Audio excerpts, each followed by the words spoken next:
ni in masoyinki ne Aisha sai ki daure ki duba ki ban soyayya in kika bar ni ba zan ji daɗi ba.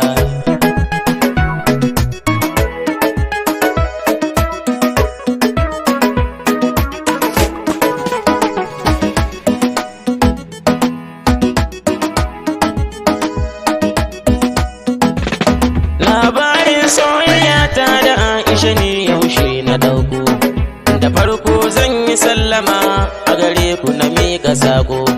A iya sani na soyayyar Aisha ce ta farko.